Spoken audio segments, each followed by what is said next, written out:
In this video, we're going to show you how to give descriptive feedback to students in Schoology using written comments, rubrics, and the built-in audio-video tool. Descriptive feedback is one of the focus areas in the 2019-2020 school year that aligns with the district's focus on culturally responsive education, ensuring students receive feedback that supports them in advancing their learning. This is especially important in a remote learning environment, as teachers are not able to use usual forms of feedback that they might in their classroom. Let's get started. Teachers can create a variety of assignments in Schoology. I've decided to create 4 example assignments in this top folder. First, let's look at a Google Drive assignment.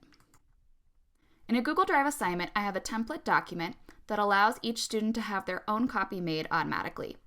Once a student submits their document, it will show in my Submissions tab. From here, I have the option to enter a score directly here, as well as use gradebook comments. Be sure to check this box to share the gradebook comment with your student. Let's take a look at Sarah's submission. Now I'm going to notice that I might not like the view that I see here inside of Schoology, so I can use this Open button to open the entire document in a new tab. Here I can make all of the usual comments I would in any sort of Google Drive document. I really like the way that Sarah used creative spelling of words to illustrate that this sample online post was coming from her dog, so I might highlight this and use the Add Comment button to let her know.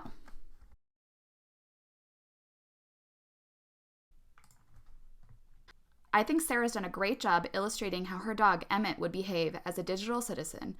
I'd like to give her a 10 out of 10. I can go back to my Schoology page and enter her score here. I can also add my gradebook comment.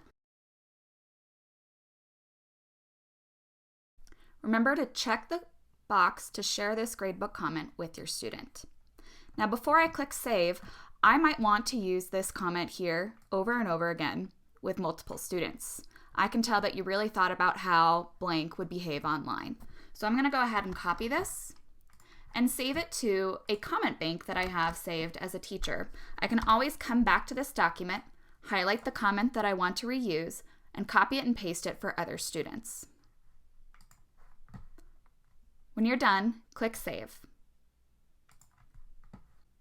Let's go to the next sample assignment. In this regular practice assignment, I asked for students to just upload a file. Notice I've also attached a rubric for grading purposes. Let's check out Lara's submission. It looks like Lara submitted a link to her project, but she didn't upload the document itself. Taking a look at my rubric, Lara would score a 2. I can add a comment so Lara can know why she got a 2 instead of a 3. When I'm done, I'll click Save. At the bottom of the page, notice that I can move on to the next student to see their submission. Here I can see that Erin actually uploaded a document. I'm going to give her a 3. Now instead of using a written comment, I can also use the comment box over to the right. Here I can type my comment, or I can use the audio-video recording tool to record a video for Erin to see. Hey Erin, thanks so much for uploading a file. I really like that you used your Bitmoji for this. They're always a really fun way to connect with students. Wait for your video to upload, and then insert the recording. When you're done, hit Post. Audio and video feedback is always a great option for younger students, as well as supporting English language learners, or to just add a personal touch. To create an assignment with a rubric, you have several options. To attach a rubric to an assignment, you will first create your assignment.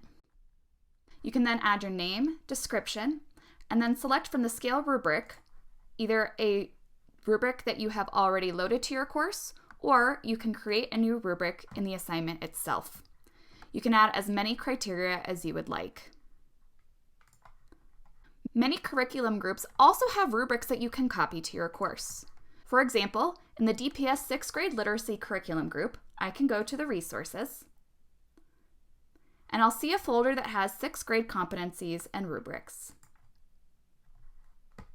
Let's say I want to use the argumentative writing rubric. I can use the gear icon to add this rubric to my course.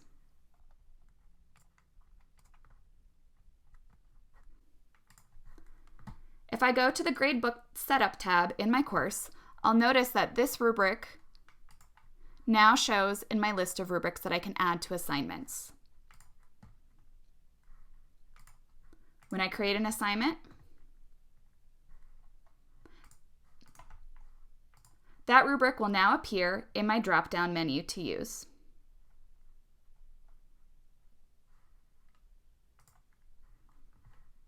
Consider creating a rubric as a team to use across multiple assignments to make grading more efficient. Next, let's take a look at grading a discussion board. Here, notice I've also included a rubric to be able to evaluate how students contribute to their discussion board. To the right of each student, you'll see this grading icon. Here, I can grade using the rubric, add a comment, click Save, and I can also add an overall comment from the outside. Be sure to click Show to Student to make sure they can see this comment. To make things easier, you can use the Highlight User button to make sure you highlight all the posts from the same student. This can make it easier to grade. Next, let's take a look at using a Schoology Assessment. Here I've created a quick assessment for students to take in order to demonstrate their understanding of the way that Google Drive works. Notice my last question requires grading because it's a short answer or essay question. I can decide to grade by question, click Needs Grading, and then provide students with a score on the particular question. Now notice for many questions, I'm not able to add a comment here directly. We're going to go ahead and add a comment from the gradebook. So when I click Gradebook, you'll notice that I have a list of all of my assignments here. As I hover over individual assignments, notice that there is a comment option that appears. So I'm looking at Erin's submission right here, and I notice that she got a 4 out of 4. I'd like to give her a comment letting her know that I'm really proud of the hard work that she did on this assessment. Notice I have clicked Display to Student to make sure that Erin can see the comment. I can also add comments here for any other assignment. Notice that for any assignment that has a rubric, I can click and grade in the rubric directly inside of the gradebook instead of going to the assignment. This can be a great strategy for grading paper assignments in the future. If you run into any trouble, remember that at the bottom of every Schoology page, there is a support tab that you can access to chat with an agent live or call them to be able to get support. For more information and training resources on using Schoology, be sure to check out the resource document at tinyurl.com/dpssgyonline.